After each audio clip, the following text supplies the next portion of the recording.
Good morning, everybody. No video yesterday because I had a business breakfast straight away, so that's why it's on Tuesday.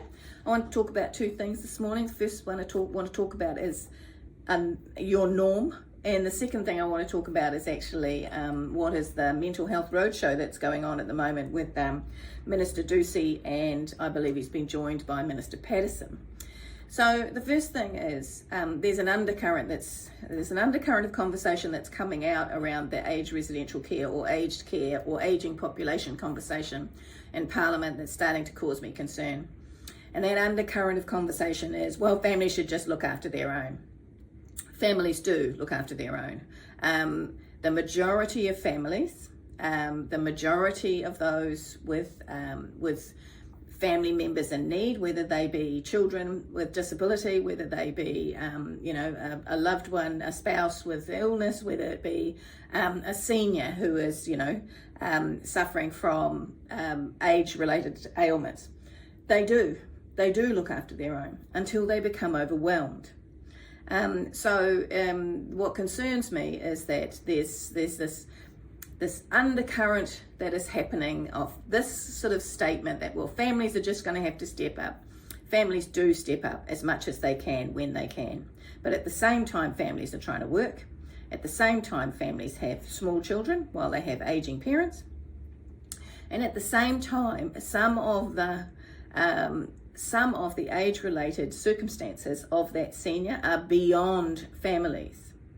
So I certainly am starting to push back on this concept that we're just going to tell families to step up as a solution to our aging population and making sure that our seniors are well cared for when they need assistance, either for clinical care or for personal care. So I suggest you do too. The second thing is to just make sure that I mention that just because your norm might be that, your parents have a house, or you have a house, or you have a house big enough to have your parent in, or you have a job where you can employ somebody to look after another person, or you are wealthy enough that you only need one person to have an income, so therefore another person can be at home to ensure that they are there to support that older citizen or that older member of your family, doesn't mean that that is everybody else's norm. So let's make sure that we actually design systems for what is the reality of many as opposed to the reality of few. And I can tell you that what I just described is becoming more and more a reality for the few. The next thing I want to talk about is I've been following with some interest what has been the Mental Health Roadshow that Matt Tracey, the Honourable Matt Tracey, so he is the Minister for Mental Health, and he's been going around, certain towns, certain cities in New Zealand, holding public meetings to hear about mental health services and so on and so forth. Now, why I'm interested in it is because on the 26th of September 2024, I wrote to Minister Tracey as the Minister for Mental Health, and I asked to see him because the number of New Zealanders with dementia increased by 7,000 between 2016 to 2020 to 70,000 people. But this will jump by nearly 30,000 people in the next 10 years to 100,000 people with dementia. Now, if dementia, so again, let's come back into this. So Minister Tracey's office made me fill out an official form, and then I'm trying to find that. I'm pretty confident I got a reply that said, no, he won't meet with you. Because I remember remarking on the reply, it was either from him or it was from Minister Tracey, I'm not sure. But if I didn't get that letter from Minister Tracey, then I've never received any response at all from Minister Tracey's office, which in itself says a lot. Because I can see that what's happening, there's another article, it was in the Otago Press, I believe, and it was basically around, dementia patients sedated due to bed lack. Well, lack of beds might be an easier, nicer way to put it, but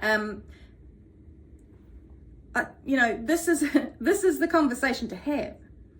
And it is a mental health issue. I understand that Minister Tracey is particularly driven by depression and anxiety that is happening to other people, that is generally happening, and has a focus on young people because that is the background that he came into Parliament with. I understand that. I sat in Parliament and listened to Minister Ducey talk with passion about that particular place of interest for him. But when you're the Minister for Mental Health, you can't just decide that you're not going to deal with a mental health issue over here because it doesn't fit an age demographic that you're particularly interested in. So I think it was very interesting. Perhaps I'll write again and see whether Minister Ducey will actually see me about this, because there are families doing it hard, trying to care for their loved one with dementia, and some of that dementia is of the extreme end, where it is starting to manifest into violence, and certainly manifesting into wandering. And then there is obviously situations where general practitioners or hospitals are sedating, which is technically, according to the Ombudsman, restraint, chemical restraint. So it would be nice if Minister Ducey will see me. So I'll give it another shot, shall I? See ya.